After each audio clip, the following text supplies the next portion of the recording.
Boa noite, meus caros. Boa noite, professor. Boa noite, professor. Boa noite. Pronto, já só com boa noite já confirmo que vocês estão me ouvindo. Então, vamos, vamos começar aqui, certo? Deixa eu fazer uma coisinha aqui. Então, vamos lá. Então, a gente começou na aula passada com números complexos, certo? E aí, só para recapitular, então, o conjunto dos números complexos, ele é o R2 munido de uma soma e de um produto que a gente definiu aí, certo? Essa soma é feita como? Se a gente pegar dois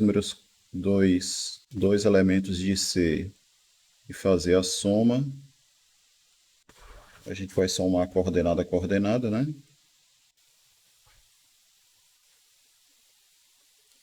Isso aqui é a adição. E a multiplicação a gente definiu, deixa eu escrever assim, AB vezes XY. A multiplicação é definida como AX menos BY, AY mais BX. Beleza? Essa é a multiplicação.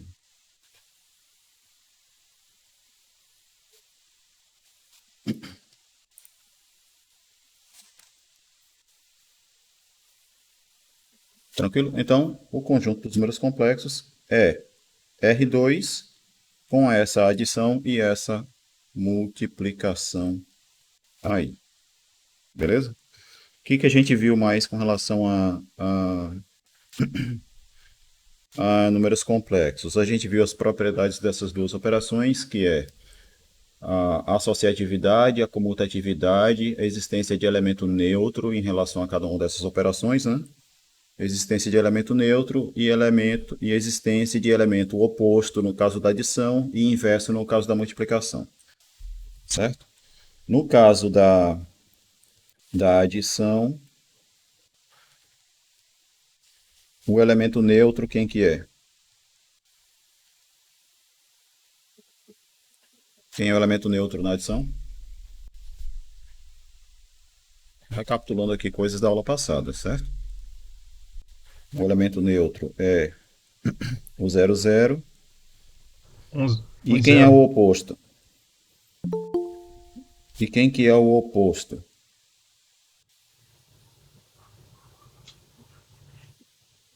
Quem que é o oposto de um número complexo xy? O oposto é isso daqui, certo? No caso da multiplicação, aí sim é o que você disse, Jorge Alberto. O neutro vai ser o 1, 0. E quem que é o inverso? Quem que é o inverso do número complexo xy? Vai ser o número complexo dado assim. X dividido por x ao quadrado mais y ao quadrado. E na segunda coordenada, menos y sobre x ao quadrado mais y ao quadrado. Beleza?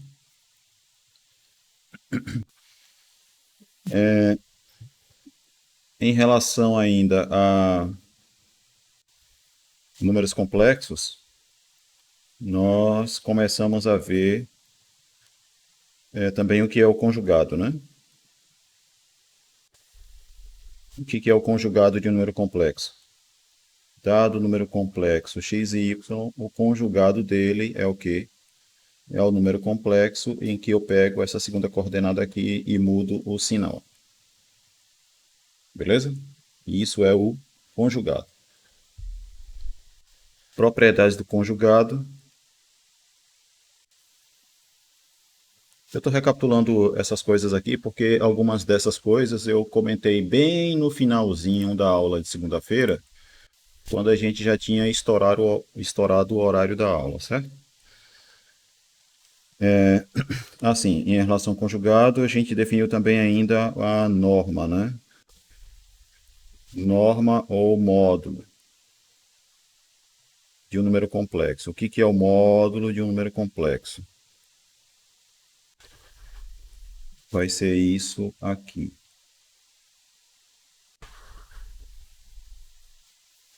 Beleza?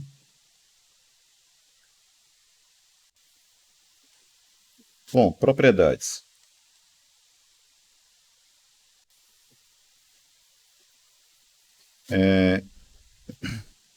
Se eu fizer, vamos lá, propriedade 1. Se eu fizer o conjugado da soma de dois números complexos, o resultado vai ser a soma dos conjugados. Propriedade 2. Se eu fizer o conjugado do produto de dois números complexos, o resultado vai ser o produto dos conjugados. 3. Se eu pegar um número complexo e somar com o conjugado, o resultado vai ser duas vezes a parte real desse número complexo. Onde parte real aqui é a primeira coordenada desse número complexo, certo? Isso aqui é a parte real, que a gente denota assim, certo? Se isso aqui é o número complexo z, então isso é a parte real de z, e essa segunda coordenada aqui é a parte imaginária.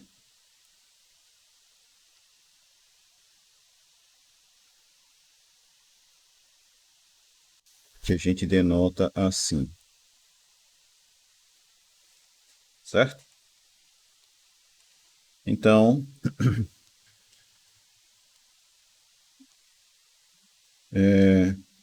no caso de somar um número complexo com o seu conjugado, o resultado é esse daqui, que na verdade,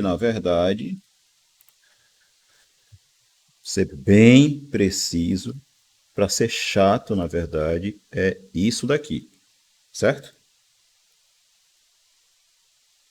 Beleza? 4. Se eu fizer um número complexo e dele eu subtrair o seu conjugado, se dele eu subtrair o seu conjugado, o resultado é o quê? Vai ficar 0 e duas vezes a parte imaginária desse número complexo. Ok? Uma quinta propriedade.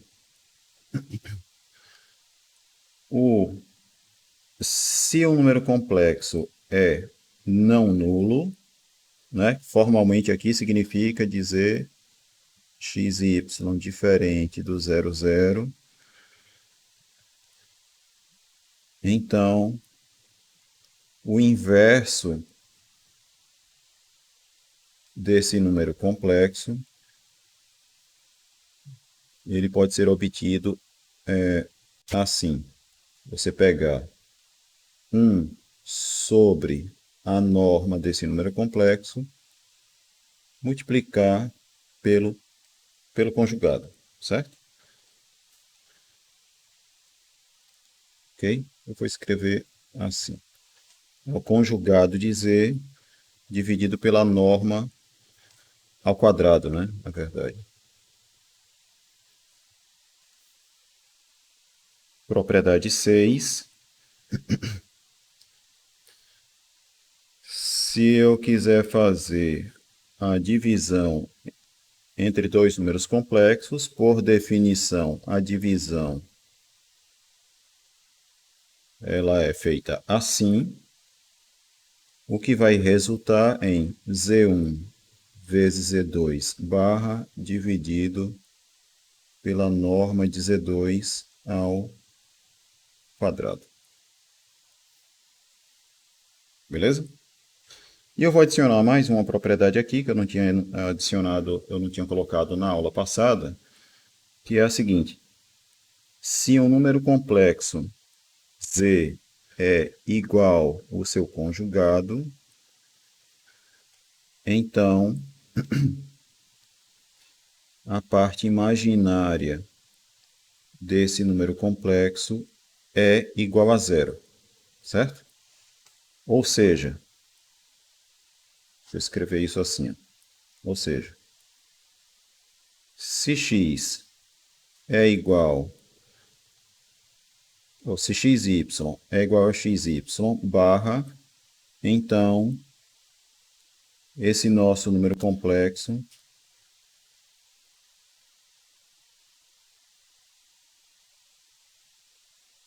ele tem esse formato aqui, certo? A parte imaginária é igual a zero. Bom, tem mais coisas que eu falei na aula de segunda-feira com relação a números complexos, que é o seguinte, né?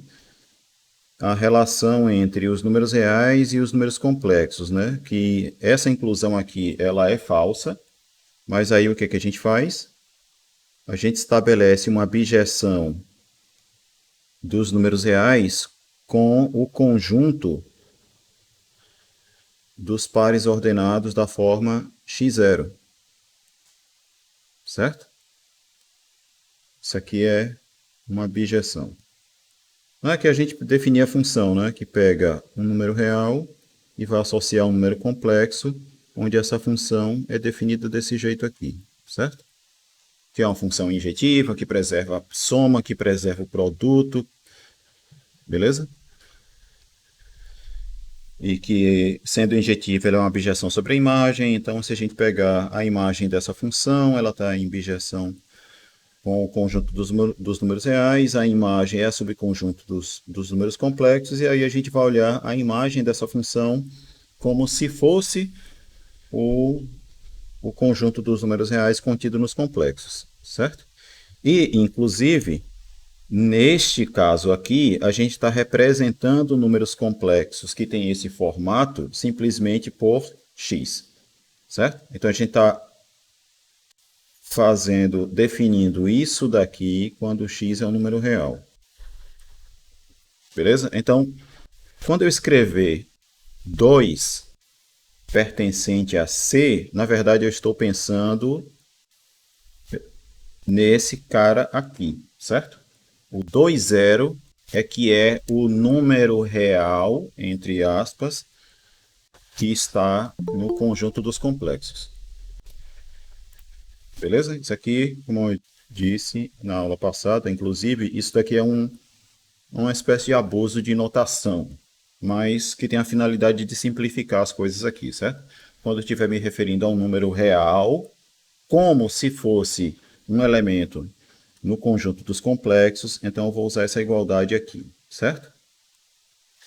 Daí, dessa observação, a gente chegou à seguinte coisa, que dado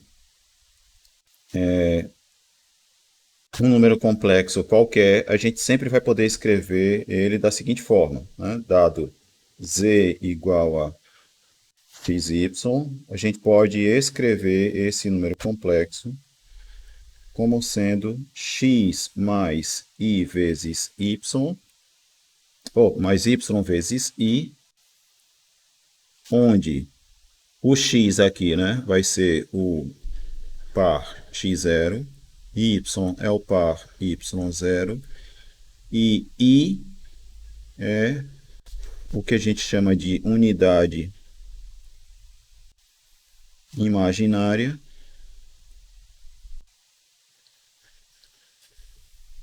que por definição é o par ordenado 0, 1. Beleza? Essa unidade imaginária, inclusive, ele é o número complexo que tem a propriedade de que elevado ao quadrado, o resultado é igual a menos 1. Beleza? E aí eu fiz inclusive aquela observação, né? de que, do ponto de vista formal, então, formalmente falando, I não é raiz de -1, certo? Beleza? I é isso daqui. Beleza? Sim ou não? E por que que essa igualdade aqui é verdadeira? Aí tem que fazer a conta, né? Vamos fazer, só para ir esquentando aqui. Então, isso daqui é a mesma coisa que isso.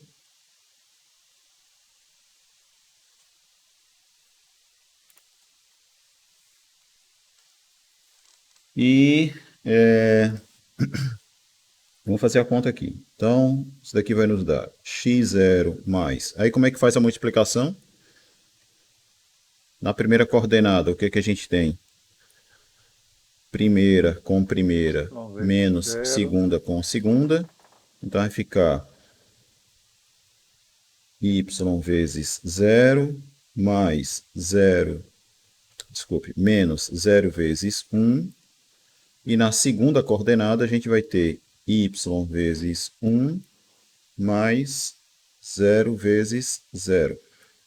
E aqui vai ficar então que x0 mais aqui vai dar 0y. E aí na soma desses dois números complexos aqui o resultado é esse.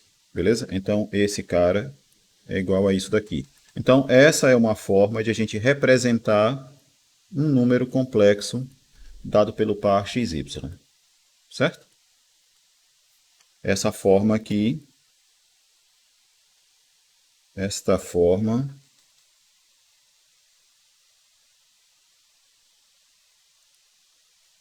é a forma algébrica.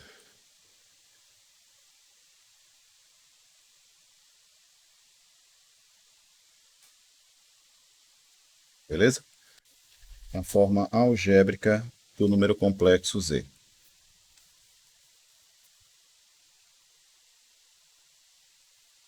Tranquilo?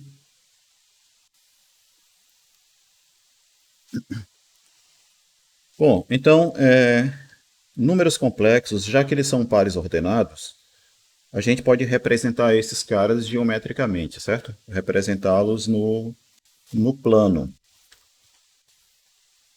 A gente poderia, a gente vai representar de fato no plano cartesiano. Só que quando a gente está usando o plano cartesiano para representar o conjunto dos números complexos, aí esse plano a gente não chama mais ele de plano cartesiano, mas sim plano de Argand-Gauss, certo? Então, representação geométrica é o plano de, acho que é assim que escreve, Argand-Gauss. Nada mais é do que o plano cartesiano, só que sendo usado para representar números complexos, certo? Os pontos desse plano agora são números complexos. Só isso. Beleza?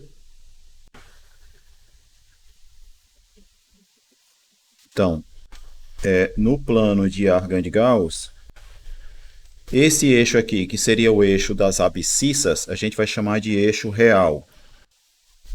Certo? Não é eixo das abscissas, é o eixo real.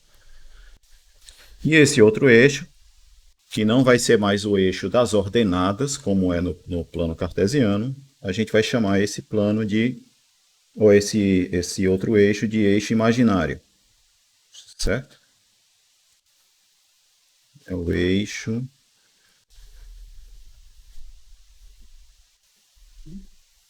imaginário. Não tem diferença para o plano cartesiano não, certo? Que isso fique claro. É só questão de nomenclaturas, vamos dizer assim, certo? O que antes a gente chamava de eixo das abscissas, agora é o eixo real. O que antes a gente chamava de eixo das ordenadas, agora a gente vai chamar de eixo imaginário. Beleza? Daí o que que acontece? Dado um número complexo, sei lá, por exemplo, deixa eu desenhar aqui melhor.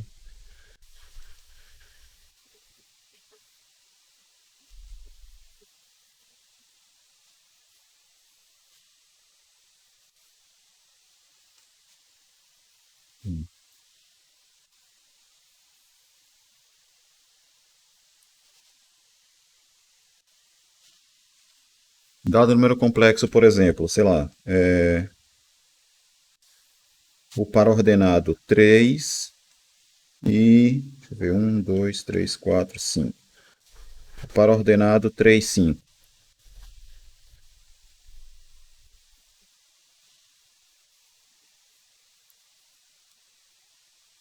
Então, representação no plano de Argand-Gauss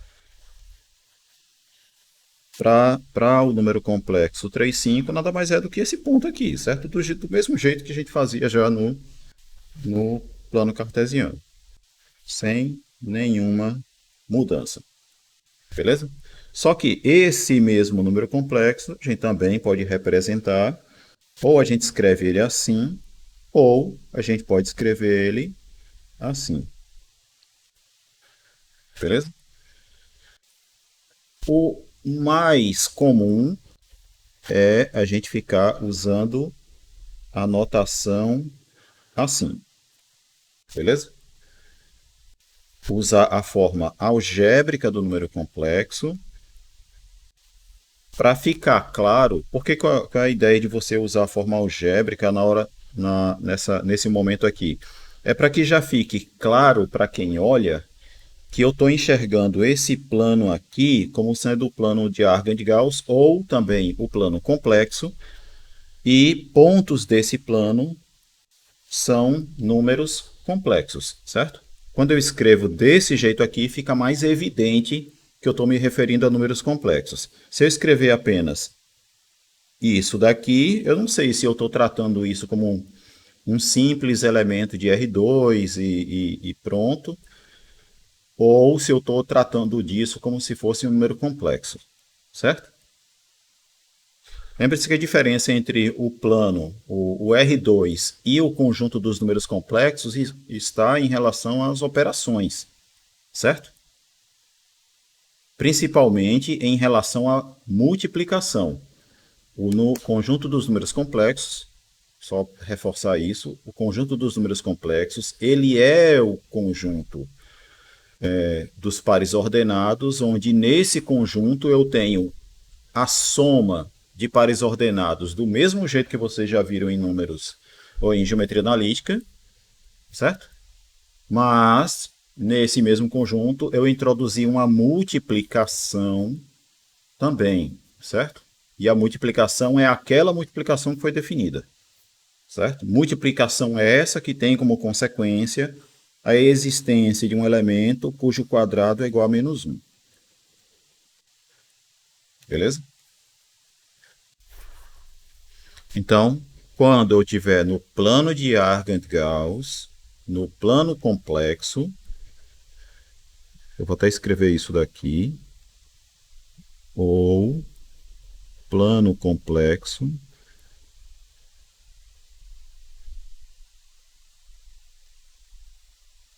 a gente vai representar os números complexos pela sua forma algébrica, para ficar evidente do que eu estou falando, certo?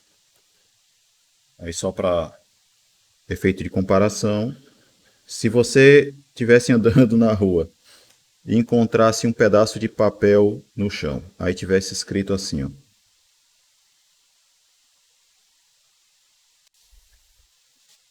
tivesse escrito exatamente isso aqui,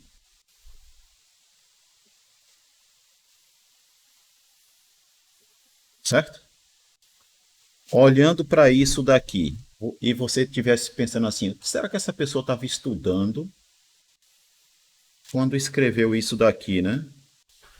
Você estava andando na rua, achou um pedaço de papel no chão e nesse pedaço de papel tinha isso aqui escrito. O que você acha que essa pessoa estava estudando? quando escreveu isso? Você conseguiria dizer? Você conseguiria dizer se ela estava estudando geometria analítica ou números complexos? Mas se você pega um pedaço de papel na rua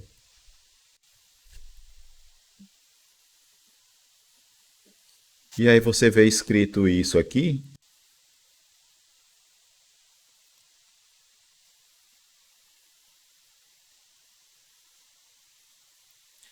aqui você sabe o que é que ela estava estudando quando escreveu essa anotação, né? Sim ou não? Aqui você ficaria na dúvida. Aqui você tem certeza, certo? Então, quando vocês, estudando números complexos, forem representar números complexos no plano, usem a forma algébrica. Beleza?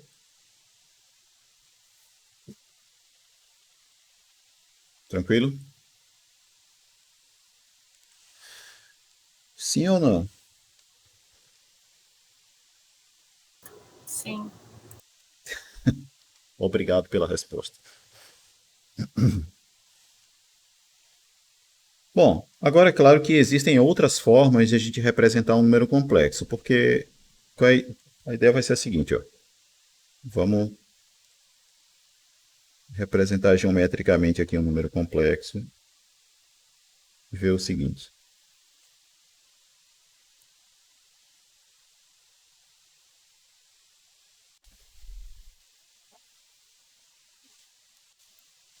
Vou pegar um número complexo aqui, x mais i, yi.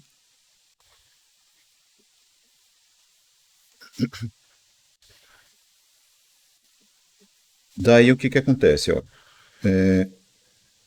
O que é esse comprimento aqui? Se eu pegar esse segmento amarelo, o comprimento dele corresponde ao quê? Bom, se a gente usar Teorema de Pitágoras, então esse comprimento aqui, x, esse outro aqui, y. Então, a gente tem que esse comprimento aqui, chamar de r, esse comprimento ao quadrado é igual a x ao quadrado mais y ao quadrado e, portanto, r é isso daqui, né? Que é o módulo do nosso número complexo, certo? Vamos chamar esse número complexo de z.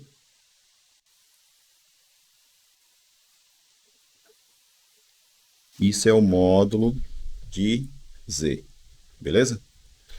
Daí o que acontece? Ó? Esse número complexo, quando você considera o segmento que liga a origem, que é o 00, até esse número complexo z, esse segmento vai formar um certo ângulo com o eixo real. Beleza? Daí, o que ocorre? Vamos escrever aqui, né? Esse tamanho é z. Então, o que acontece? Ó? Esse comprimento x aqui, desculpa, esse comprimento y, e esse comprimento x, eu posso escrevê-lo da seguinte forma. Que aqui eu tenho um triângulo retângulo, né? Aí eu sei que se eu fizer o cateto oposto a esse ângulo dividido pela hipotenusa, isso é o quê? Oposto por hipotenusa é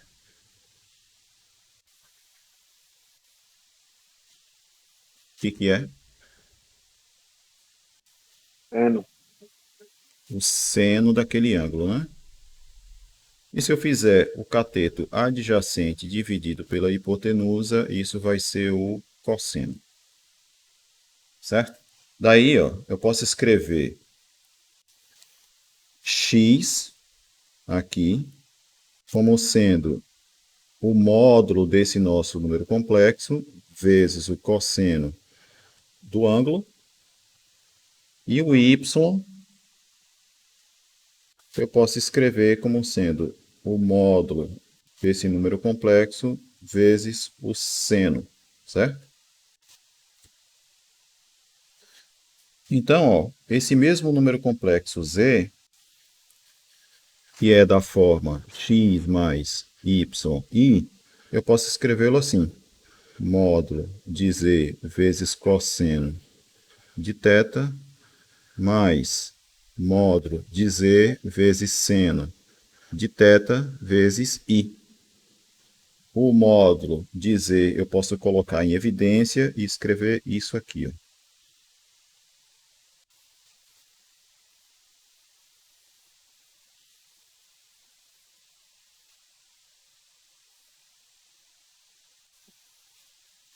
Beleza? Então, essa é uma outra forma de a gente representar um mesmo número complexo, né? Se você descobrir qual é esse ângulo aqui, você pode reescrever esse seu número complexo nesse formato aqui. Beleza? Esse ângulo aqui, inclusive, é o que a gente vai definir como o argumento de z. Beleza? Professor, É o argumento. Diga. inclusive na elétrica a gente só usa o módulo argumento, que a gente chama de fazor. Então a gente não usa da forma cartesiana. É sempre Isso, só módulo e vocês fazor. usam meio que essa representação, né? Não, mas bota tipo como fosse o sinal de divisão, aquele traço na horizontal e Sim, vertical. sim.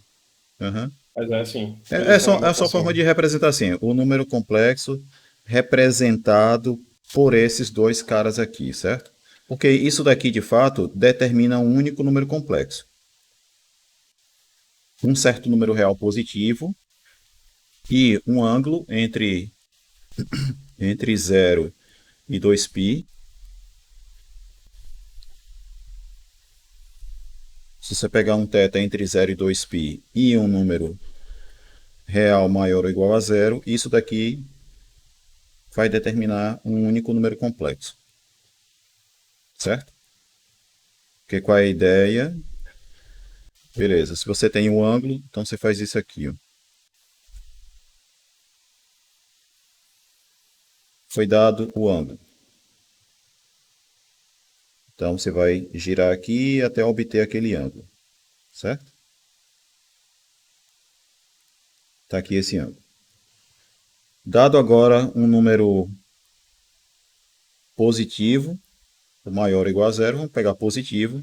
Você vai, a partir da origem, andar nessa direção aqui, esse comprimento, certo? Obtendo esse cara aqui. Pronto. Esse é o número complexo que você pode representar por esse par de números aqui.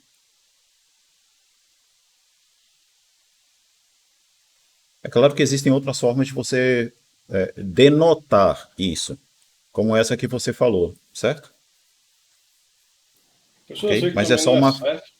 Eu sei também que não é Diga. certo, mas quando eu precisava somar e subtrair, eu usava a forma cartesiana.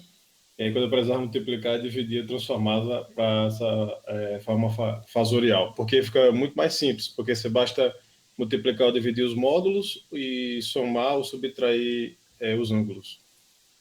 Isso. Mas eu quero que você perceba é que isso é só uma questão de notação. Notação. É só a forma como escreve. Beleza?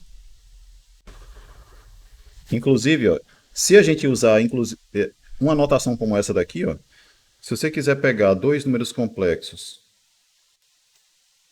e, e você quiser somar, deixa eu ver. Não, soma não, mas se quiser multiplicar, o resultado seria isso aqui.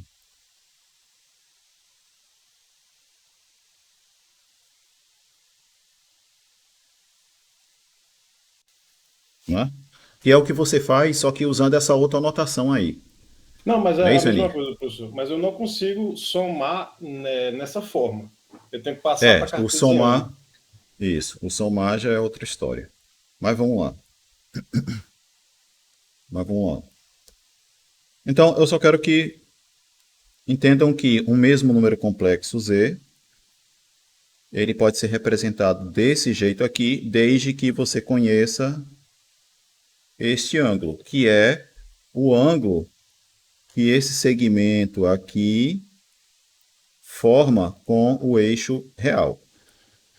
Mas é o ângulo que forma de que modo? Você partindo do eixo real, né? Você vai partir do eixo real e seguir no sentido anti-horário até você obter, né? Até você chegar naquele segmento lá do número complexo. Beleza? Tranquilo? Então, por exemplo, ó, um exemplo.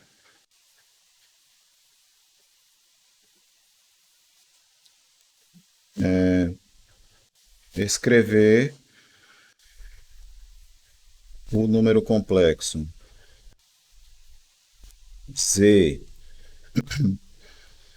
z igual a raiz de 2 sobre 2, raiz de 2 sobre 2, na forma algébrica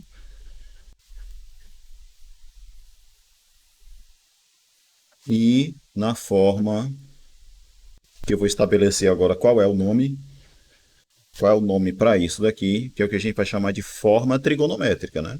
A gente está usando trigonometria para representar o cara, certo? Para reescrever aquele número complexo.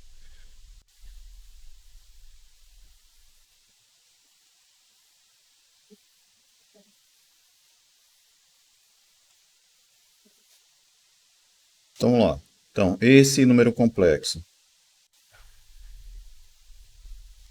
na forma algébrica vai ser igual ao quê? Raiz de 2 sobre 2 mais raiz de 2 sobre 2 vezes i. Beleza? E na forma trigonométrica, como é que vai ser? Aí você pode pensar assim. Bom, vou representar ele aqui. Eu vou ter o raiz de 2 sobre 2, raiz de 2 sobre 2. E a pergunta é que ângulo θ é esse, né? Beleza? Aí como aqui é um quadrado, né? Porque esse tamanho aqui e esse tamanho aqui é o mesmo, então a gente sabe que esse ângulo aqui é de 45 graus, ou π sobre 4, né? Ah, é uma outra coisa também com relação à forma trigonométrica, é que toda vez que a gente se refere a ângulos agora, a gente está pensando nesse ângulo como um ângulo dado em radianos, certo? Sempre vai ser em radianos.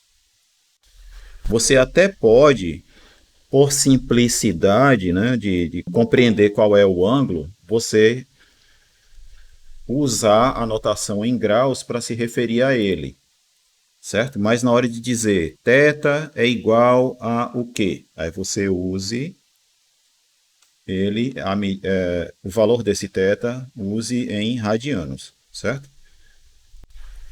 Beleza? Então, esse ângulo aqui, ele é o π sobre 4.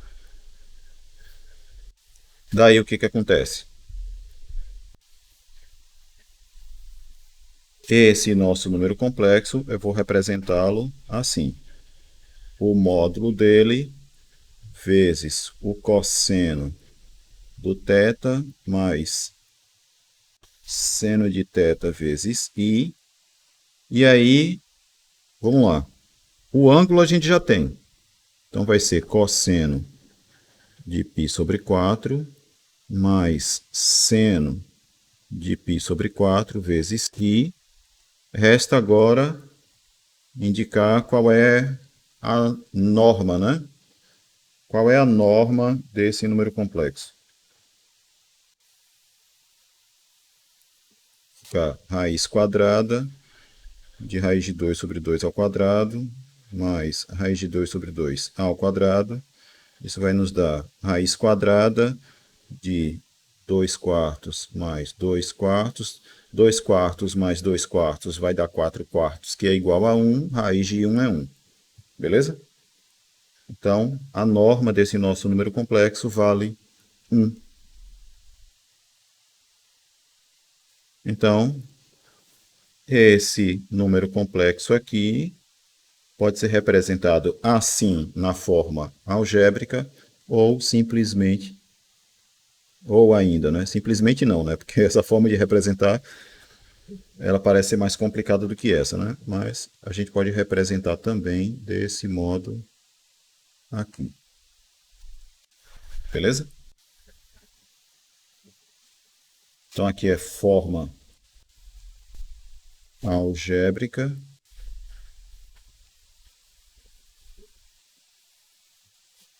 Aqui é a forma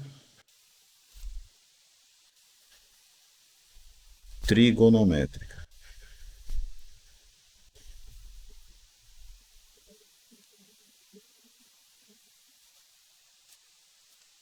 Beleza?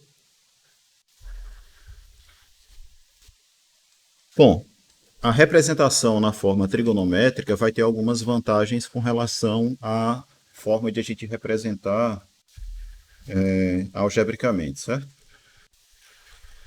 Quais são essas vantagens? Então vamos ver o seguinte. Teorema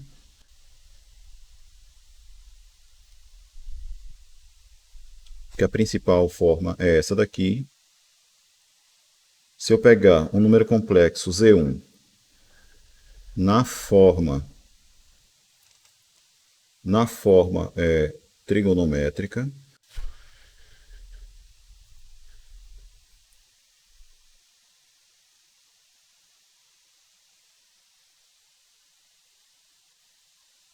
pegar um Z2 também na forma trigonométrica,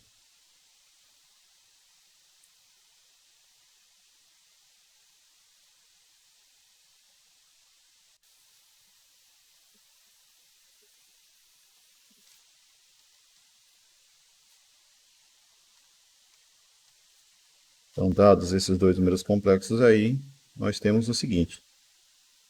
O que vai dar a multiplicação entre esses dois números complexos? Aí o resultado vai ser esse, ó. Você vai pegar o produto dos módulos e fazer cosseno de θ1 mais θ2 mais seno de θ1 mais θ2 vezes I. Beleza?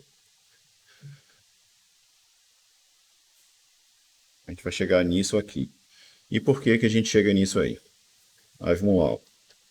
Se eu faço Z1 vezes Z2, então eu vou fazer módulo de Z1 vezes cosseno de θ1 mais seno de θ1 vezes I, e vou multiplicar isso por módulo de Z2 vezes cosseno de θ2 mais seno de θ2 vezes I. Certo?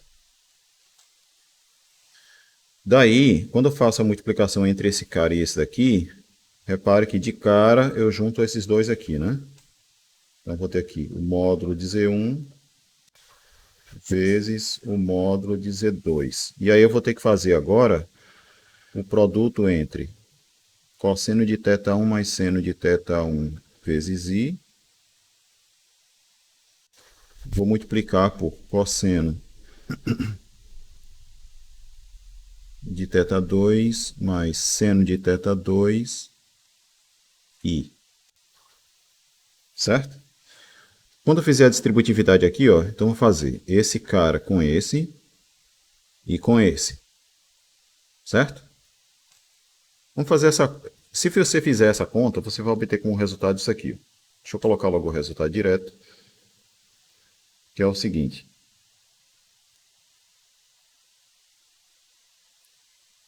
Isso vai nos dar a seguinte coisa. A gente vai ter cosseno de θ1 vezes cosseno de θ2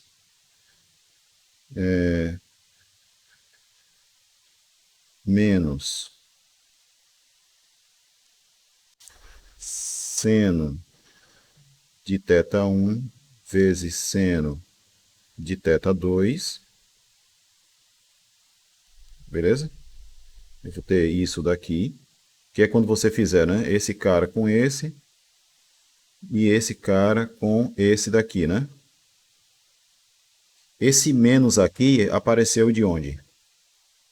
Esse menos aqui vem do fato de que quando eu faço esse cara com esse daqui, vai aparecer i ao quadrado. E i ao quadrado é menos 1. Beleza? Por isso que tem esse menos aqui, ó. E a outra parte, que não vai caber, eu vou escrever aqui embaixo. O que que é? Aí você vai ter esse cara com esse e esse com esse. Então vai dar cosseno de θ1 vezes seno de θ2 mais cosseno de θ2 vezes seno de θ1. Beleza? E aí, ó, isso daqui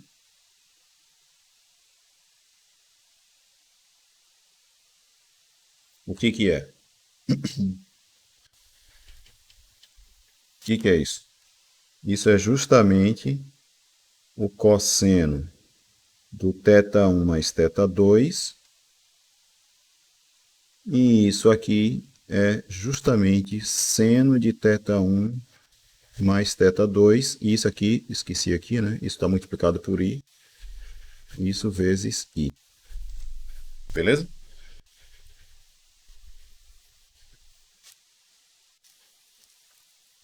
Sim ou não?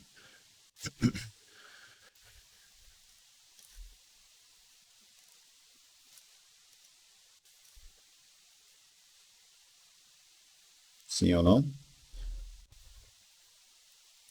Sim. professor. Bom.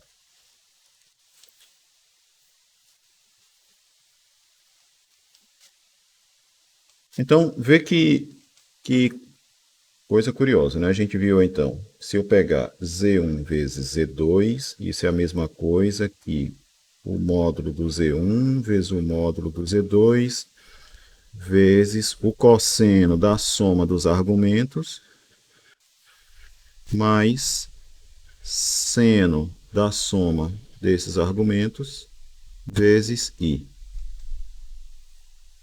Beleza? Em particular, ó, se a gente pegar dois números complexos cujo tamanho é igual a 1, a gente consegue interpretar geometricamente o que é o produto de dois números complexos da seguinte forma. Você multiplicar dois números complexos de tamanho 1 significa obter o número complexo assim, ó.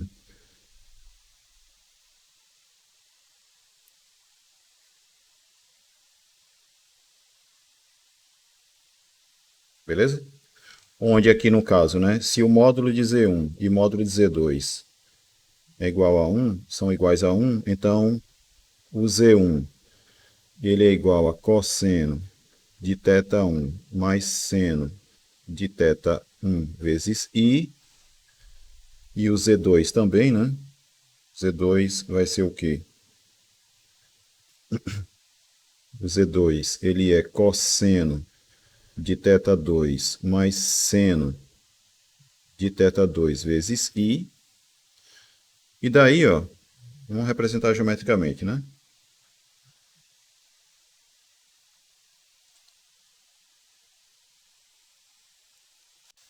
Digamos que eu tenho aqui um número complexo Z1 com norma 1. E eu tenho um outro número complexo aqui, Z2,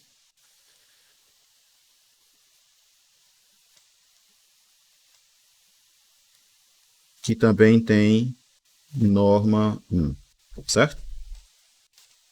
Então, você fazer o produto entre esses dois números complexos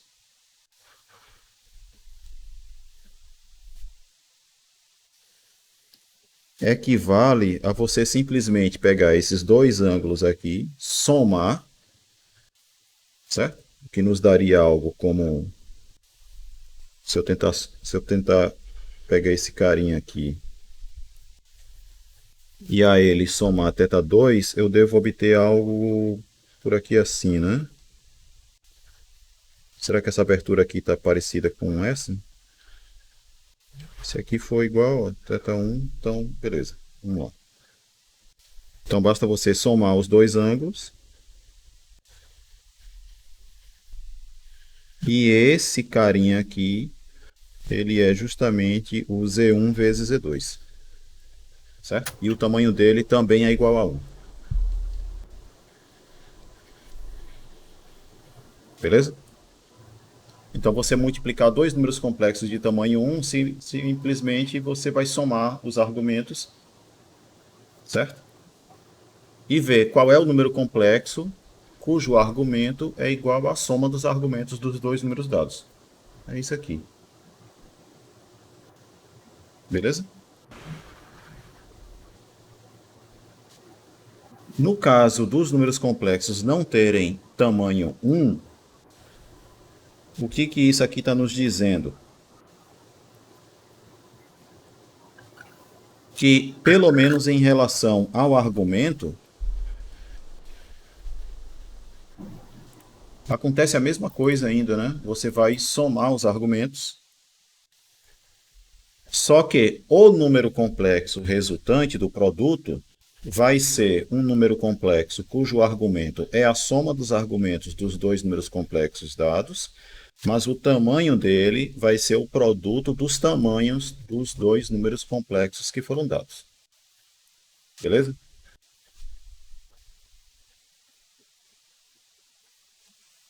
Inclusive, se a gente quiser meio que só obter, né, entre aspas, de forma geométrica, o resultado de uma multiplicação de dois números complexos, a gente pode fazer isso aqui. Ó. A gente poderia fazer assim. Digamos que você tem aqui os números complexos. Sei lá, 1, 2, 3, 4, 2. Aqui é o 2 mais 4. Desculpe. Aqui é o 4 mais 2i. Certo? Pense nesse número complexo aqui. Ele vai ter um certo ângulo.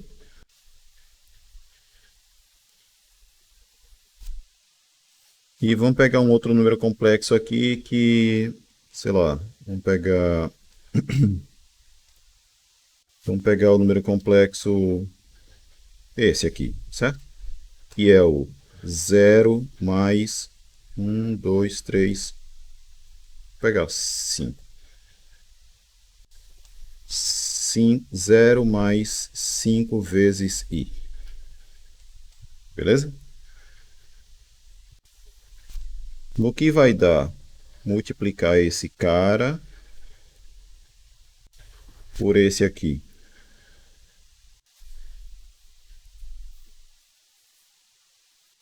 Pensando de forma geométrica.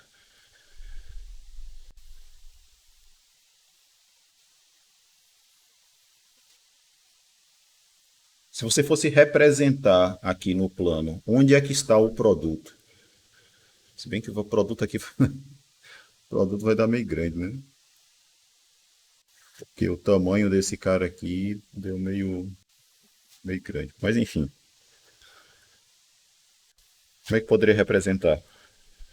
Então veja, ó, esse número complexo aqui, ele tem um argumento θ1, e esse daqui, o argumento dele é π sobre 2, né? 90. Então eu sei que quando eu fizer esse cara vezes esse, o número complexo resultante vai ter que ser alguém cujo argumento é a soma de π sobre 2 com θ1. Então, partindo de π sobre 2, eu vou abrir um ângulo aqui igual ao ângulo θ1, certo? Aí eu poderia fazer o quê? Bom, esse θ1 é o ângulo de um triângulo. Ele é um ângulo no triângulo aqui, em que essa medida aqui vale 4, essa medida aqui vale 2. Então, eu vou desenhar aqui um triângulo com essas mesmas medidas, né? Então, aqui eu vou pegar um triângulo com a medida aqui 4, assim 2. Então, eu peguei esse triângulo aqui, ó. Beleza? Esse triângulo aqui é igual a esse, né? Certo? A medida aqui é 4, aqui é 2, então esse ângulo aqui é igual a θ1. Esse ângulo todo aqui, que eu vou destacar aqui no azul, esse ângulo todo em azul, ele é igual ao quê? A justamente π sobre 2 mais θ1, né? Então, eu sei que esse é o argumento do número complexo resultante do produto entre esses dois números complexos aqui, certo? Agora, qual é o tamanho que ele vai ter? Aí vamos ver. Qual que é o tamanho que esse número complexo tem? Qual é a norma dele? Aí você vai fazer, né? 4 ao quadrado mais 2 ao quadrado, extrair a raiz quadrada, isso vai dar 16 mais 4, raiz quadrada de 20, né? Certo? Raiz quadrada de 20 é 2 raiz de 5, né? Então isso vai dar 2 vezes a raiz de 5. Esse número complexo aqui tem que tamanho? O tamanho dele é justamente 5, beleza? Então, eu vou pegar aqui e fazer 5 vezes 2 raiz de 5. Isso vai nos dar 10 raiz de 5, né? Raiz de 5 é aproximadamente quanto? 2, quanto? Quem sabe aí? Vou pegar uma calculadora.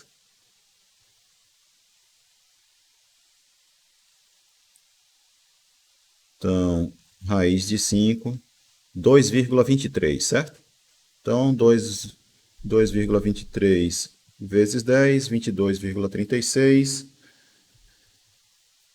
Então, o tamanho aqui, eu não vou conseguir escrever, né? Porque, enfim, escolhi números complexos aí de tamanhos, de modo que o tamanho do produto. Isso aqui vai ter que ser esse tamanho, né? Ele é 22, aproximadamente 22,3, né? Beleza? Então, ó, esse número complexo grandão aqui, ele seria o resultado do produto entre esse número complexo aqui e esse outro número complexo aqui. Beleza? E o tamanho desse cara aqui é o produto entre esse tamanho e esse tamanho aqui. Compreendido isso? essa interpretação geométrica do que é multiplicar dois números complexos?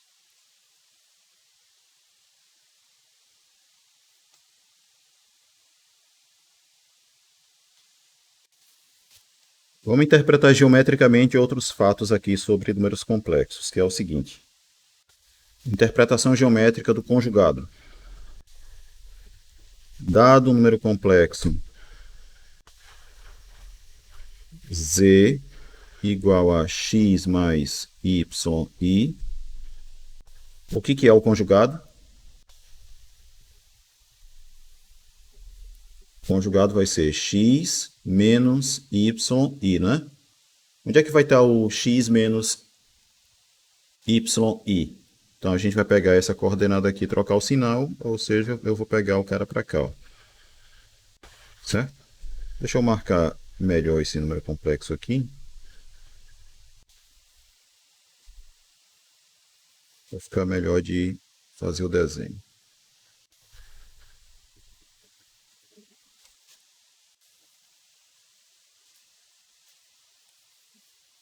Beleza? Esse daqui é o conjugado. Então, note que pegar o conjugado de um número complexo significa você fazer uma reflexão desse número complexo com relação ao eixo real, né? Não é isso?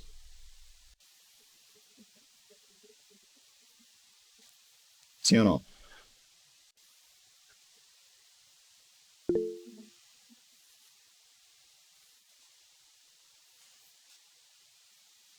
Observe o seguinte, ó. Se você faz um número complexo vezes o conjugado... eu tinha essa propriedade aqui que eu acabei esquecendo de listar, né? Quando você faz um número complexo multiplicado pelo conjugado, o resultado vai ser o tamanho dele ao quadrado, certo? Então, o produto de um número complexo pelo seu conjugado acaba sendo um número real. E note que se você pegar esse número complexo aqui e multiplicar por esse, aí qual que é a ideia? Ó? Aqui você sabe que tem um certo argumento θ, vou chamar de θ1, e o argumento do número complexo z vai ser um certo θ2. Beleza? Só que, como esse ângulo aqui, ele também é θ1, então você está vendo que θ1 mais θ2 é igual a 2π, beleza? Certo? Daí o que acontece? Quando você multiplicar esses dois números complexos, o resultado vai ser o módulo de z vezes o módulo do z barra, vezes o quê? O cosseno de θ1 mais θ2, mais seno de θ1 mais θ2 vezes i, só que o θ1 mais θ2 é igual a 2π, então isso vai nos dar módulo de z vezes o módulo de z barra, que multiplica cosseno de 2π mais seno de 2π vezes i, que é o mesmo que isso aqui. Cosseno de 2π vale 1, seno de 2π vale 0. Beleza? Então fica apenas isso aqui.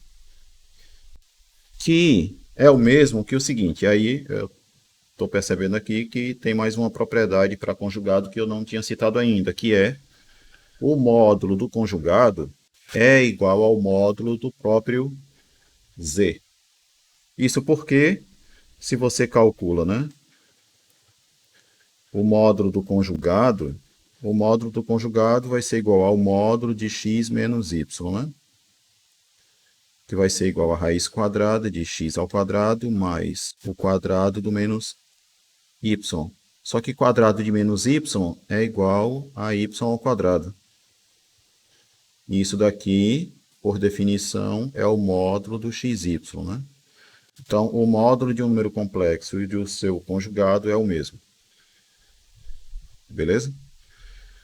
Então, esse cara aqui é igual ao módulo do próprio z, e aqui eu tenho, então, o módulo de z ao quadrado. Beleza?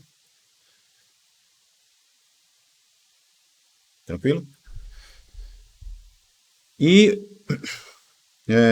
o que acontece, então, é que o fato de que o produto de um número complexo pelo seu conjugado ter dado um número real era uma coisa que, inclusive, geometricamente já é esperada, né? Porque se o θ1 mais θ2 vai dar igual a 2π, então, quando eu partir do eixo real e fizer θ1 mais θ2, eu vou dar uma volta completa, eu estou onde? Eu estou no eixo real de novo. Certo? Então, eu sei que o resultado do produto de z por z barra vai ter que ser um número complexo cuja representação vai estar ao longo do eixo real. Beleza? Então, eu sei que ele está no eixo real, mas qual é o tamanho que esse número complexo vai ter? Aí você vai ter que ver, né? Que tamanho que é esse daqui, fazer esse valor ao quadrado e marcar esse tamanho aqui no eixo real, certo?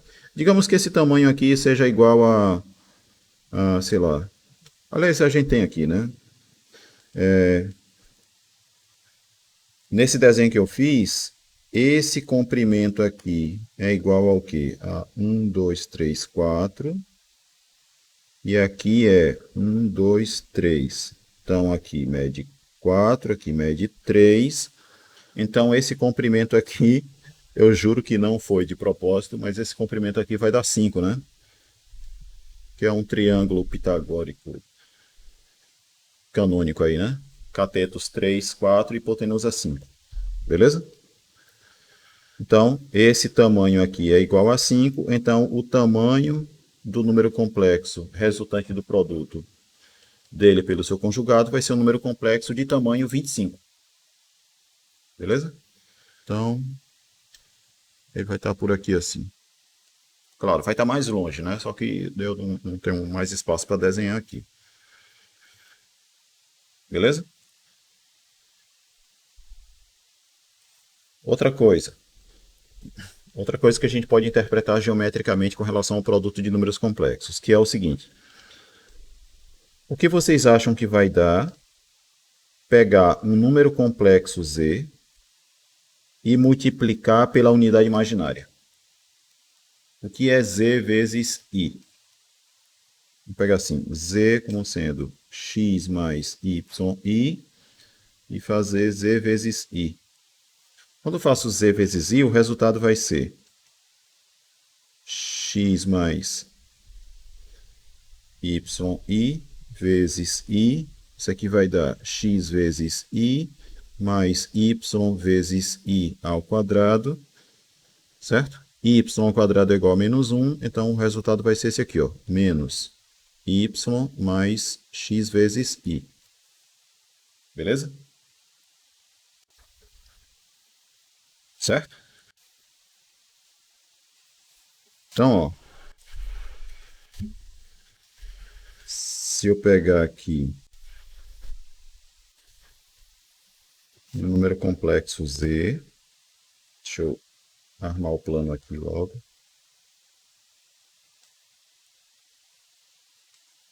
Vou pegar o número complexo 4 mais 3i, certo? 4 mais 3i. Esse cara vai ter um argumento θ aqui. E onde é que vai estar o número complexo i? Ele vai estar aqui, certo? Esse vai ser o 0 mais i. Vou chamar apenas de i. Então, o que é que significa multiplicar esse número complexo por esse daqui? Vamos interpretar geometricamente primeiro. Depois comparar com esse resultado aqui, ó. Bom, então você vai pegar aqui θ e somar com π sobre 2, ou seja, isso aqui, certo? O número complexo resultante vai ser um número complexo de forma que o argumento vai ser θ mais π sobre 2. Né? Então, esse ângulo aqui é π sobre 2. E qual que é o tamanho desse número complexo resultante do produto?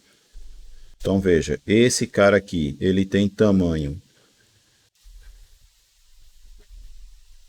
igual a 5, e esse daqui tem tamanho igual a 1. Beleza? Então, no produto entre esse número complexo e esse daqui, o número complexo resultante do produto vai ser um número complexo de tamanho igual a 5. E o argumento é esse daqui, θ mais π sobre 2. Beleza? Ele vai dar isso aqui, ó.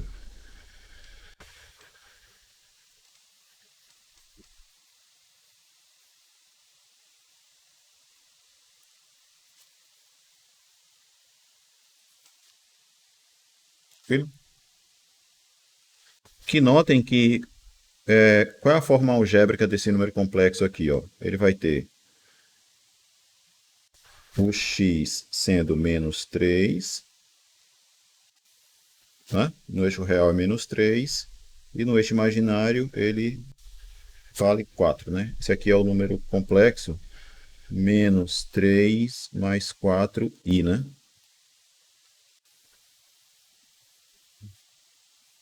Tranquilo? É claro.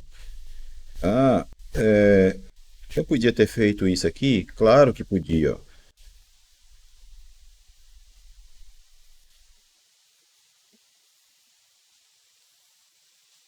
É claro que podia. Sem problema algum. Certo? Só que aqui eu estava tentando obter o resultado do produto de forma geométrica apenas, certo? E não fazendo a continha. Beleza?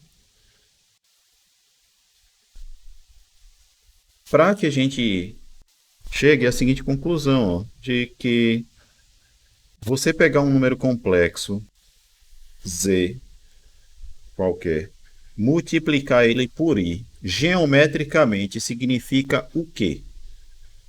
Significa você pegar esse número complexo,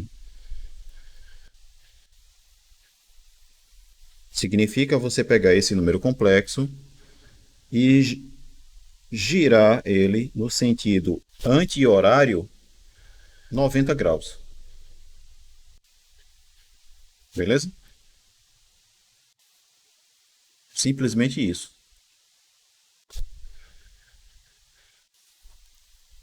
Certo? Então, toda vez que você pegar um número complexo e multiplicar por i, o que é que você está fazendo? Você está girando esse número complexo da posição que ele estiver, você está girando ele por um ângulo de 90 graus, π sobre 2. Então, ó, mesmo que eu não tenha quais são os valores, né, da parte real e parte imaginária de um número complexo, se aqui eu tenho um número complexo z, onde é que vai estar o z vezes i? Z vezes i, eu vou abrir aqui 90 graus, e vou pegar aqui um número complexo que tem o mesmo tamanho que esse aqui, certo? Ele só fez girar.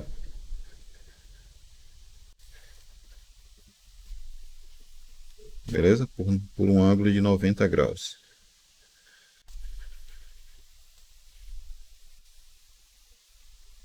Como se ele tivesse aqui, ó. Esse cara aqui é o nosso z vezes i. Beleza?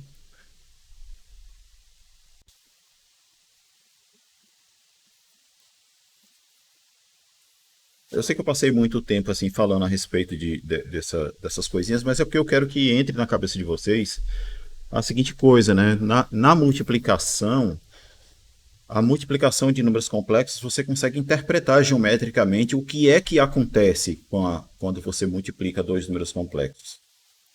Beleza? Que é uma coisa que quando a gente olha para isso daqui, quando a gente fazia a multiplicação olhando apenas a definição, né? AX menos BY, AX menos BY, AY mais BX, isso daqui seria muito difícil vocês interpretarem geometricamente, né? O que significa pegar esse par ordenado e multiplicar por esse par ordenado de acordo com essa regra?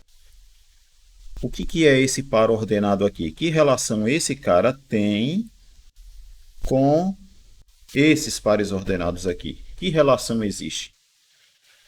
Então veja que quando a gente usa a forma trigonométrica para representar um número complexo, a partir da forma trigonométrica você consegue interpretar geometricamente o que é que acontece quando você está multiplicando dois números complexos. Sim ou não? E aí, só para recapitular, de novo, eu fazer o recap. Se aqui você tem um número complexo Z1 e aqui um número complexo Z2, multiplicar esses dois caras vai ser o quê? Você vai pegar esse argumento aqui, somar com esse daqui, ver quais são esses dois ângulos, somar esses ângulos, certo? O que vai nos dar algo como... Deixa eu ver se eu vou conseguir fazer aqui. Partindo desse cara, abrir esse ângulo aqui, acho que vai ser uma coisa assim. Né? Então, ó, o produto... Eita. O produto desses dois números complexos vai ser algo aqui assim. Claro, o fato dele ser grande assim depende de esse tamanho ser maior do que 1, esse tamanho ser maior do que 1, né? Aí depende. Pode ser que ele fique maior ou pode ser que ele fique até mesmo menor, né? Sim ou não? Mas o que importa é que esse ângulo aqui é igual a esse ângulo mais esse ângulo aqui. Tá certo? Beleza?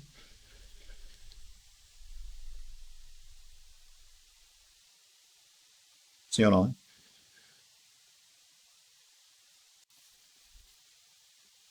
E por que eu digo que pode ser que o número complexo aqui, resultado do produto, dê um número menor? Em que situação esse produto daria um número complexo de tamanho menor do que os dois números complexos que eu tenho originalmente? Em que situação poderia ter isso? E até já falei, né? Por exemplo, se esse número complexo tem um tamanho menor do que 1, e esse daqui um tamanho menor do que 1, por exemplo, se o Z1 tem tamanho meio, e o Z2 tem tamanho 1/4. Qual vai ser o tamanho do número complexo, resultado do produto? O tamanho de Z1 vezes Z2 é igual ao produto dos tamanhos, né? Porque uma propriedade é que módulo do produto é igual ao produto dos módulos. Beleza? É uma propriedade que eu não lembro se eu enunciei lá em cima, mas se eu não tiver enunciado, isso daqui ó, é verdade. Beleza? Então, se o número complexo Z1 tem tamanho meio e o Z2 tem tamanho 1/4, então o número complexo Z1 vezes Z2 vai ter tamanho igual a 1/8, né? Beleza? Então esse seria o caso em que o resultado do produto vai ser um número complexo de tamanho menor do que os tamanhos dos dois números complexos originais. Beleza? Mas o que importa mais é isso aqui, ó. Se esse daqui é o argumento de Z2 e esse aqui é o argumento de Z1, o argumento do produto é a soma desses dois argumentos aí. Beleza?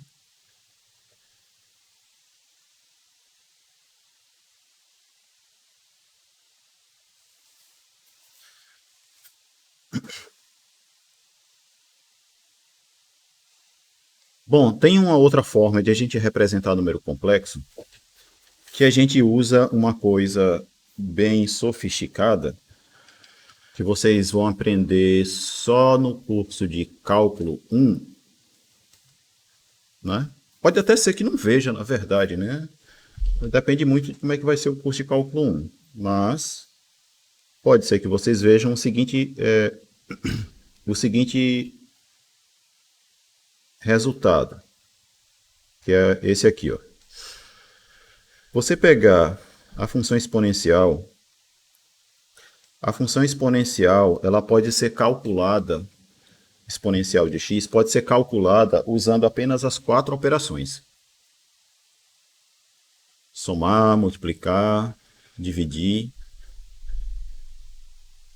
certo? Do seguinte modo, e elevado a x é a mesma coisa que 1 mais x ao quadrado sobre 2 fatorial mais x ao cubo sobre 3 fatorial mais x à quarta 4 fatorial mais x à quinta sobre 5 fatorial e assim infinitamente. Certo?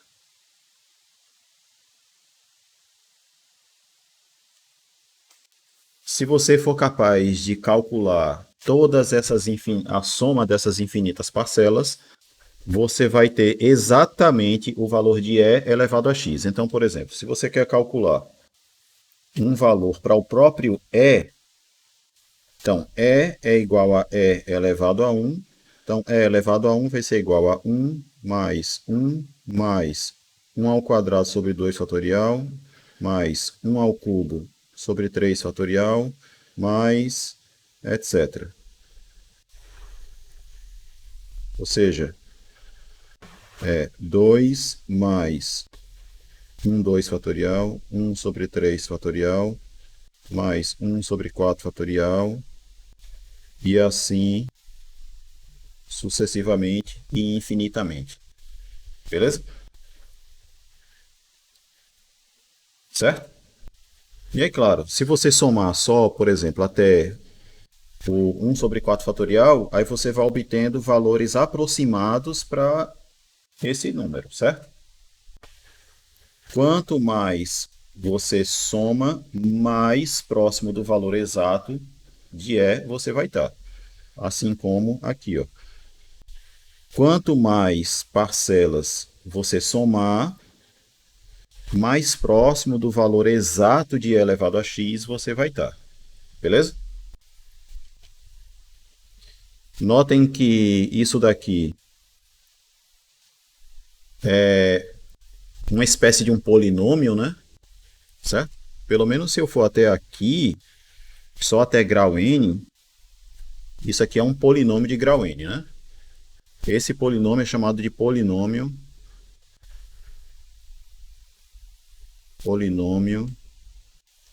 de Taylor. Vocês vão aprender isso em cálculo 1. Ok? Polínômio de Taylor ou de Maclaurin, né? Que é um polínômio de Taylor centrado no zero. Mas vocês vão ver isso em cálculo. Beleza? Se você fizer a soma infinita, toda soma infinita, soma de infinitas parcelas, a gente chama em matemática, de série. Que é uma coisa que vocês vão estudar muito em análise. E aí essa série aqui, né, se você estiver pensando nas infinitas parcelas, esta série é a série da exponencial. E a gente chama isso de E essa série aqui é a série de Taylor, de, da exponencial. Beleza? Tranquilo? Aqui eu só estou comentando, aqui é só um comentário sobre coisas que vocês vão estudar em outras disciplinas. Isso aqui você não estuda nessa disciplina não, certo? Porque a gente não tem nem ferramenta para isso, para provar essa igualdade aqui. Não tem nem teoria para isso, certo? Bom, isso para exponencial, né? Mas para outras funções a gente tem esse tipo de coisa também, como por exemplo, seno de x. Vocês já pararam para pensar, mesmo no caso da exponencial, que a exponencial é uma função em que, a depender de qual é o valor de x que você coloca aqui, você sequer consegue dizer qual é o valor exato de f de x? Por exemplo, f de 0,3. O que é f de 0,3? Aí você escreveria, né? É igual a e elevado a 0,3, que no máximo você diria que é igual a e elevado a 3 décimos, que é o mesmo que, sei lá, a raiz décima de e elevado ao cubo. Sim ou não? No máximo você diria isso, né? Só que isso daqui é apenas um símbolo que representa esse número de fato, né? O número mesmo, né, com sua parte inteira e sua parte aí depois da vírgula, você não sabe dizer qual é. Concorda?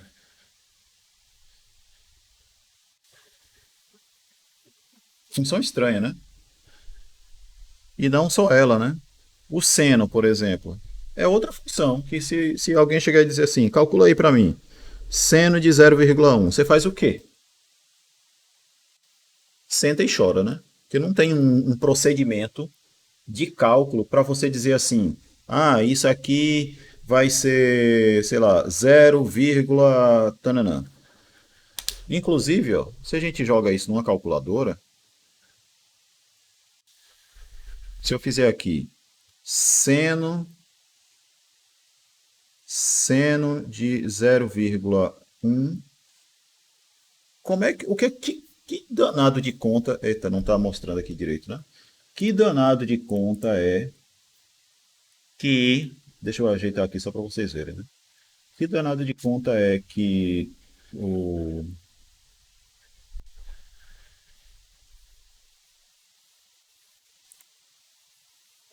sério. Que danado de conta é que a calculadora está fazendo para chegar nesse resultado aí?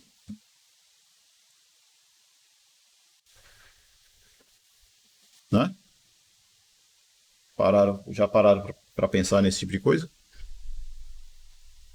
Ele tem que fazer essa conta de algum jeito, né? Mesma coisa, ó, se eu quiser calcular é elevado a, sei lá, 3,015. Aí ele está dizendo aqui, dá 20,38909090405. Teria mais casas decimais aí, mas ele não mostra, ele não vai mostrar todas, né? De onde danado ele tira esse valor? Já pararam para refletir a respeito desse tipo de coisa? Nas funções que tinham sido estudadas até agora? Por exemplo, a exponencial, seno, o mesmo vale para o cosseno. Então, ó, no caso da exponencial, por exemplo, é isso que ele faz. Certo? Só que, claro, ele não vai fazer esse cálculo aqui com todas as infinitas parcelas, né? Porque fazer conta com infinito não dá, né? Para fazer, certo? Imagine você somar um mais um mais um mais um mais um mais um mais um infinitas vezes. Você nunca terminaria, né? Ok? O computador também, né? Ele não pode fazer a conta com as infinitas parcelas que existem aqui, né? Ele faz com um número finito apenas. Agora ele faz com uma certa quantidade, de modo que, quando ele te mostra esse resultado, quando ele mostra para você esse resultado aí, ele está lhe mostrando um resultado aproximado, mas de maneira que todas essas casas decimais que você está vendo aí são exatamente as mesmas casas decimais do resultado exato. Quantas casas decimais ele está mostrando aqui? 1, 2, 3, 4, 5, 6, 7, 8, 9, 10 casas decimais, certo? Então, essas 10 primeiras casas decimais que ele está te mostrando são as mesmas 10 casas decimais do resultado exato. Que eu não preciso saber o resultado exato. Porque vai que o resultado exato é, inclusive, um número irracional. Em um número irracional, o número de, de algarismos que vai aparecer depois da vírgula é uma quantidade infinita e, inclusive, não periódica, né? Então não tem como listar, certo? Então, é suficiente no mundo real você trabalhar com aproximações. Aí, a depender da situação em que você está, você vai precisar que essa aproximação seja melhor ou nem tanto. Beleza? Tá certo? Então, voltando aqui. Então, no caso da exponencial, basicamente é isso o que a gente faz para calcular o valor da exponencial. E o mais interessante aqui é que só está aparecendo as 4 operações, basicamente, né? Somas, multiplicações, divisões.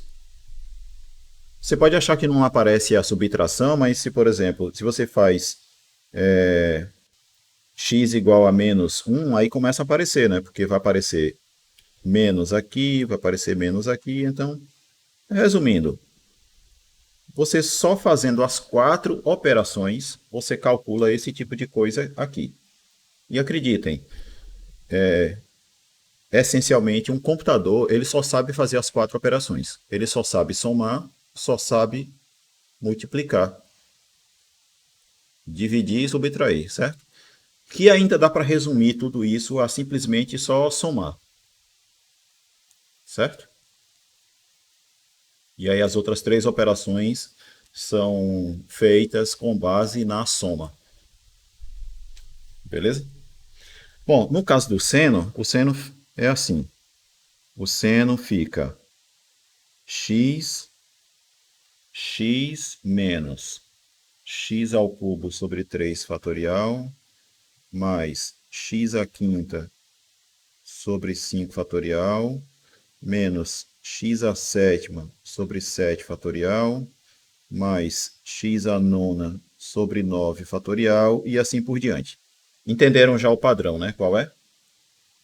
Você vai pegar apenas potências ímpares, certo? Dividir por esse valor da potência fatorial, né? Pelo fatorial dessa potência, e o sinal fica alternando. Vai começar com mais, depois vem menos, mais, menos, mais. O próximo seria menos, depois mais. Beleza? Compreenderam o padrão?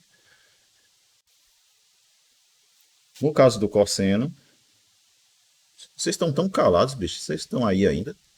A conexão caiu. Será que eu estou dando aula para as paredes só aqui? Aqui, calma. Tá aqui também, professor. Ah, então pelo menos dê um sinal de vida de vez em quando. Eu estou me sentindo falando sozinho aqui. Aqui, professor. Tá certo. Então vamos lá. No caso do cosseno, seria isso aqui, ó. No cosseno vai ficar 1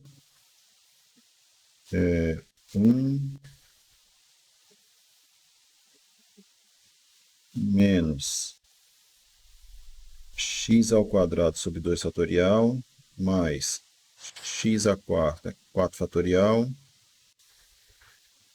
Ver se é isso mesmo. 0, 0, 1, 0, 0. Beleza. X à sexta, 6 fatorial, mais x à oitava, 8 fatorial, menos, e assim por diante. Já entenderam qual é o padrão, né? É semelhante ao que está aqui, só que as potências são pares, né? Isso daqui é como se fosse o x elevado a zero. A potência par também.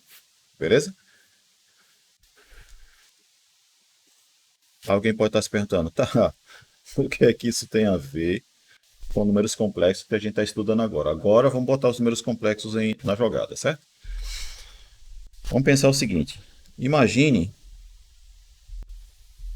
que eu pegue essa forma de calcular exponencial e no lugar do x eu coloque e elevado a x vezes i. Beleza? Aí eu teria aqui 1 mais x vezes i mais x vezes i ao quadrado sobre 2 fatorial mais x vezes i elevado ao cubo sobre 3 fatorial mais x vezes i elevado à quarta sobre 4 fatorial. Eu vou até a quinta potência aqui. X i elevado à quinta potência sobre 5 fatorial, mais teria um restante aqui, certo?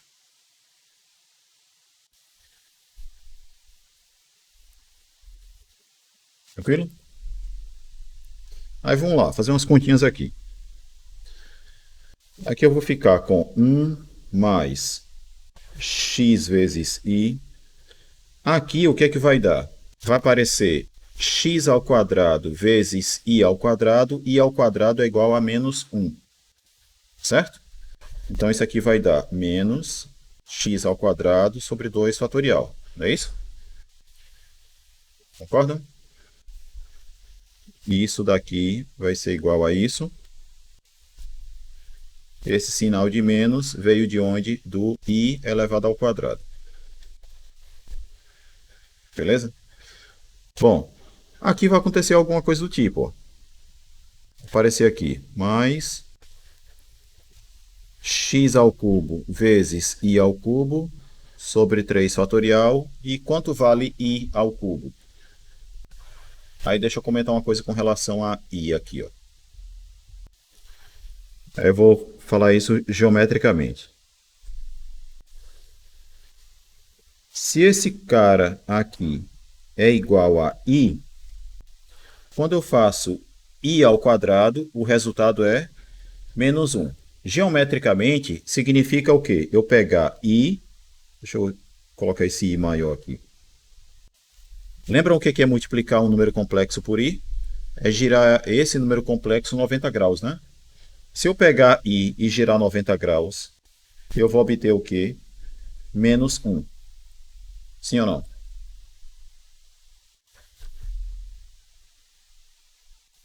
Não é isso? Se eu fizer i ao cubo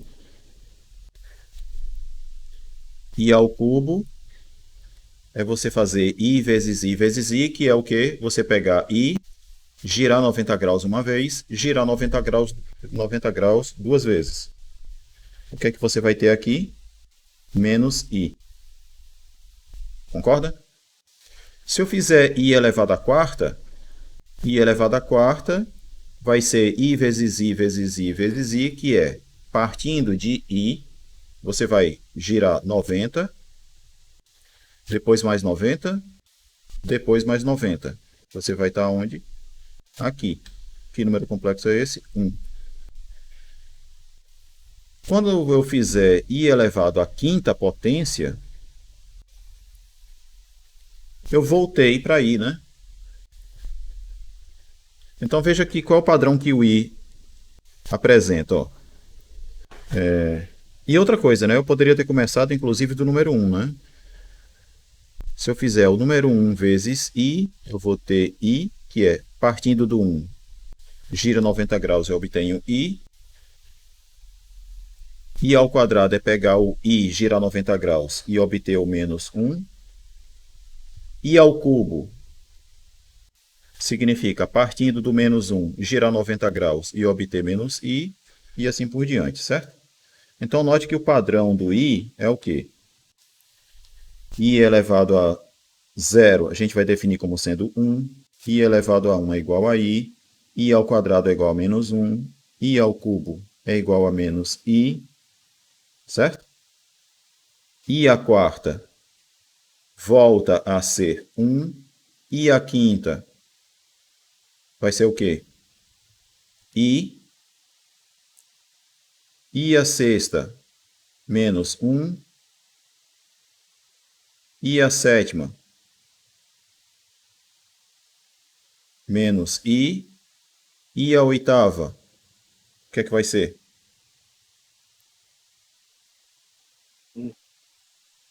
1. I à nona. I. I à décima.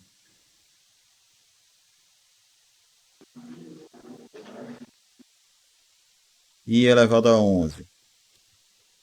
Entenderam o padrão? Qualquer potência de I vai ser sempre igual a 1, I, menos 1 ou menos I. Certo?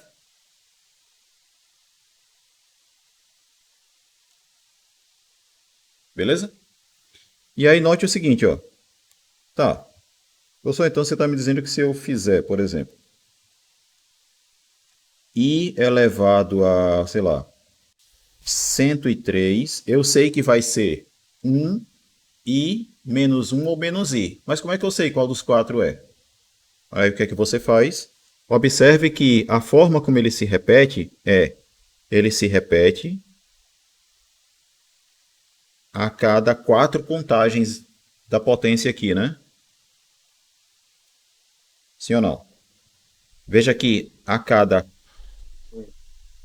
potência múltipla de 4, o resultado é igual a 1. Se for um múltiplo de 4 mais 1, por exemplo, aqui é 4 vezes 0 mais 1, 4 vezes 1 mais 1, 4 vezes 2 mais 1, o resultado é I. Se for um múltiplo do 4 mais 2, 4 vezes 0 mais 2, 4 vezes 1 mais 2, 4 vezes 2 mais 2, o resultado é menos I. E quando é um múltiplo do 4 mais 3, o resultado é menos I. Certo? Então a gente pode estabelecer a seguinte coisa aqui, ó. I elevado a n vai ser igual a 1 se o número n for um múltiplo do 4. Vai ser igual a I se n for um múltiplo do 4 mais 1. Vai ser igual a menos 1 se for um múltiplo do 4 mais 2. E vai ser igual a menos I se n for um múltiplo do 4 mais 3. Beleza? Certo? Isso daqui, ó, é o resultado, são os possíveis resultados da divisão do número n por 4. K é o quociente e essa parte aqui é o resto. Você pode ter resto 0, resto 1, resto 2 ou resto 3, quando você divide um número por 4. Então, por exemplo, se eu quero I elevado a 103, o que é que eu vou fazer? Eu vou fazer 103 e dividir por 4. Certo? Então, 1 não dá para dividir, eu vou dividir o 10. 10 por 4 vai dar 2, sobra 2, desce o 3. 23 por 4 vai dar quanto?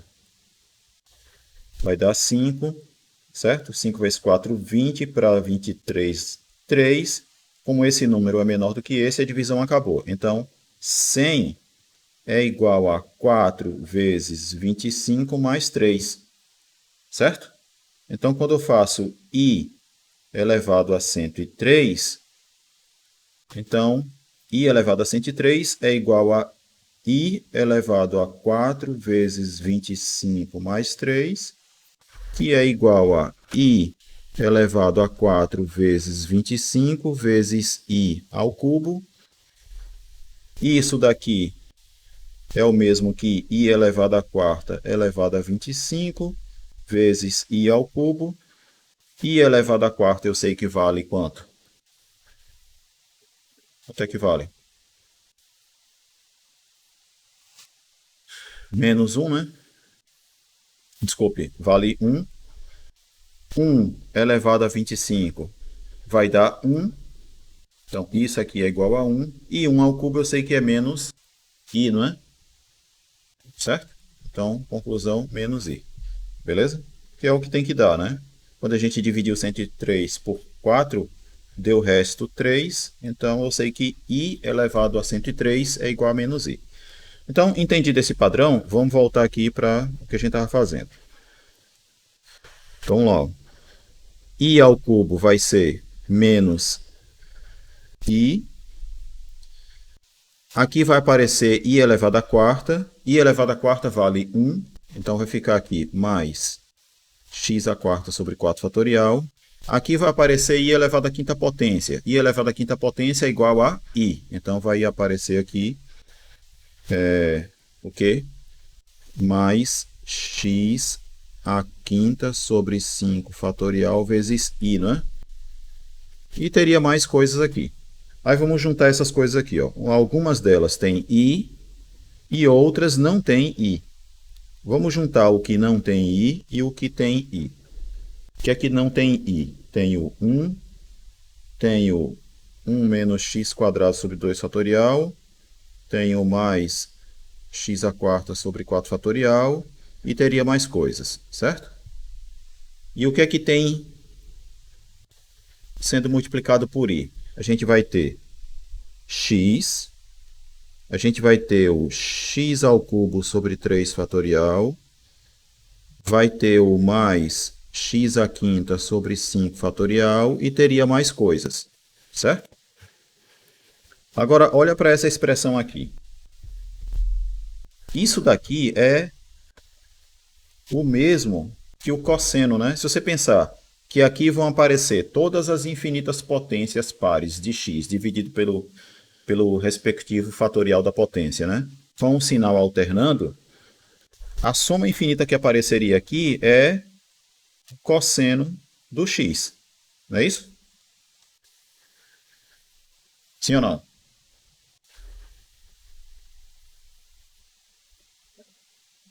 Sim ou não? Sim. E aqui, ó, você tem, ó, x menos x ao cubo 3 fatorial mais x à quinta sobre 5 fatorial. Se você pensar que aqui vai aparecer todas as infinitas potências ímpares de x dividido pelo fatorial da respectiva potência, né? Você vai ver que vai aparecer o seno, né? Vai aparecer aqui mais seno de x vezes i. Concorda? Então, ó que negócio interessante. A partir disso aqui, a partir disso e a partir disso, que não são coisas triviais, certo? A gente chegou à seguinte conclusão, que e elevado a i vezes x, ou x vezes i, isso daqui é igual ao cosseno do x mais seno de x vezes i. Então, olha que negócio doido agora. Ó. Se a gente pegar um número complexo e olhar para a forma algébrica dele,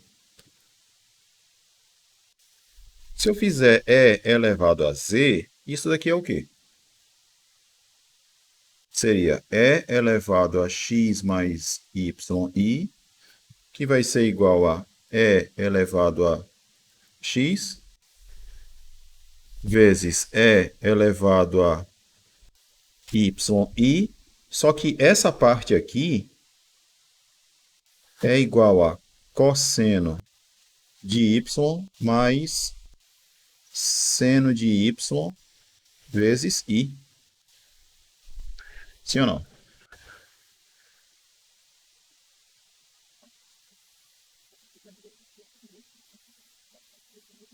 Beleza?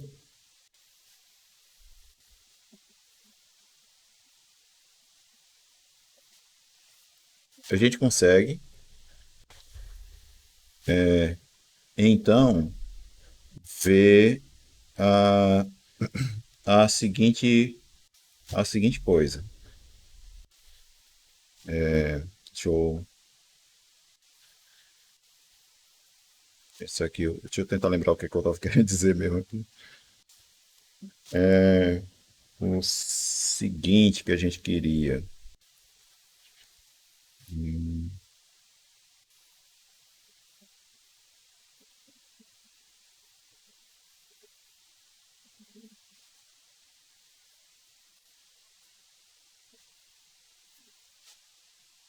Putz, perdi o raciocínio aqui, esqueci até o que eu estava querendo dizer com tudo isso. Eu estou querendo chegar na forma polar do, do número complexo, que é essa aqui, ó. Escrever um número complexo z do seguinte modo, que é o módulo de z, deixa eu ver, módulo de z vezes e elevado a θ vezes i, onde aqui é o tamanho do número complexo e θ aqui é o argumento. Como é que eu deduzo isso aqui? Me perdi agora o raciocínio.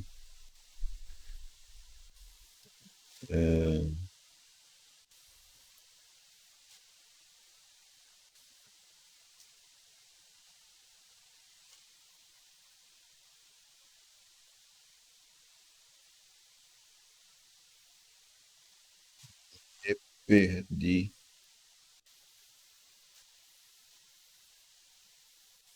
Ah, não, tá. É olhar para a forma trigonométrica, né? Como que é a forma trigonométrica do número complexo? É justamente isso aqui, né?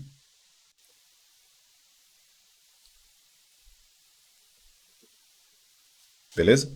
Só que essa parte aqui, pelo que a gente estava vendo, né? Ó, esse cara pode ser escrito assim, com exponencial, certo? Então, daqui a gente obtém isso aqui. Essa forma de representar um número complexo é o que a gente vai chamar de forma polar. Beleza? Bom, eu vou terminar a aula por aqui, até porque eu já deveria ter terminado há 15 minutos atrás, né?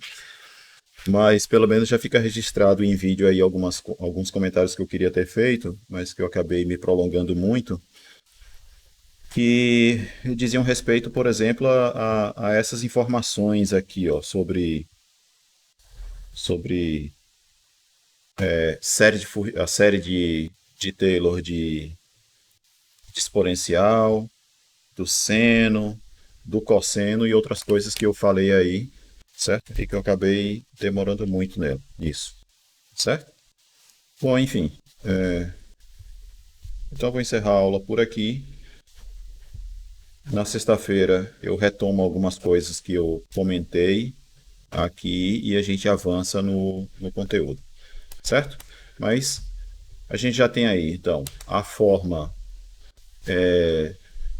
usual, né, usando pau ordenado de um número complexo. A gente tem a forma algébrica, a forma trigonométrica e agora a gente tem a forma polar de um número complexo, certo? Temos 4 formas de representar números complexos. Beleza? Cada uma dessas formas pode apresentar uma vantagem com relação às demais. Por isso que elas existem também. Tá certo? Então, tenham todos aí uma boa noite, até sexta-feira e tchau para vocês. Tchau, professor. Boa noite. Boa noite, E pessoal. desculpem pelo avanço da hora aí.